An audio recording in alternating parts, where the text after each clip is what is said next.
Assalamualaikum warahmatullahi wabarakatuh. Saya Risa Safitra dari Akuntansi Perpajakan kelas B. Saya di sini akan membahas tentang akhlak, etika, dan moral. Yang pertama, saya akan menjelaskan pengertian tentang akhlak, etika, dan moral.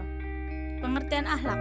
Secara kebahasaan, akhlak bisa baik dan juga bisa buruk, tergantung tata nilai yang dijadikan landasan atau tolak ukurnya. Di Indonesia, kata akhlak selalu terkonotasi positif. Secara istilah, akhlak adalah sistem nilai yang mengatur pola sikap dan tindakan manusia di muka bumi. Pengertian etika. Etika adalah ilmu pengetahuan yang berhubungan dengan upaya menentukan perbuatan-perbuatan yang dilakukan oleh manusia untuk dikatakan baik atau buruk. Dengan kata lain, aturan ataupun pola-pola dari tingkah laku yang dihasilkan oleh akal manusia. Karena adanya etika, pergaulan dalam masyarakat atau bermasyarakat akan terlihat baik dan buruknya. Pengertian moral. Moral adalah pengetahuan atau wawasan yang menyangkut budi pekerti manusia yang beradab. Moral juga berarti ajaran yang baik buruknya perbuatan dan kelakuan.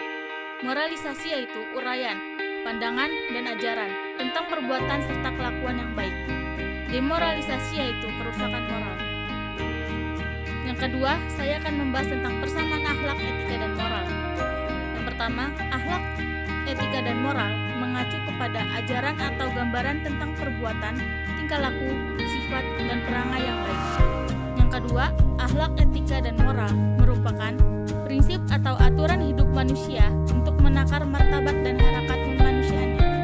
Sebaliknya, semakin rendah kualitas akhlak, etika, dan moral seseorang atau sekelompok orang, semakin rendah pula kualitas kemanusiaannya.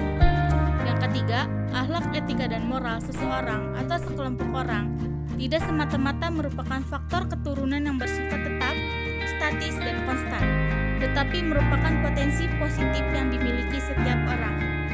Untuk pengembangan dan aktualisasi potensi positif tersebut diperlukan pendidikan, pembiasaan, dan keteladanan, serta dukungan lingkungan, mulai dari lingkungan keluarga, sekolah, dan masyarakat, secara terus-menerus berkesinambungan dan tingkat konsistensi yang tinggi.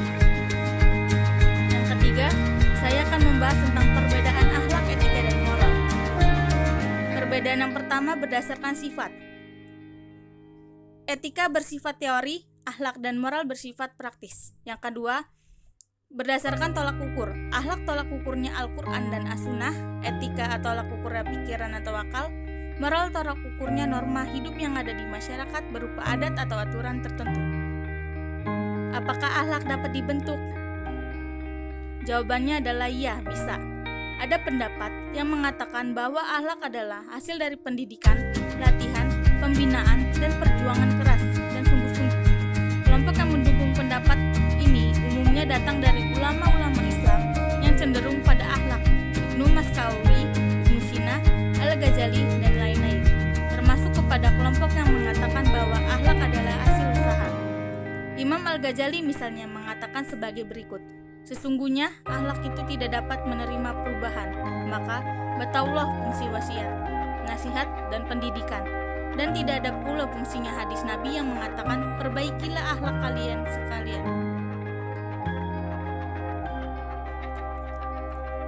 Sekian penjelasan saya tentang akhlak, etika, dan moral. Saya ucapkan terima kasih. Wassalamualaikum warahmatullahi wabarakatuh.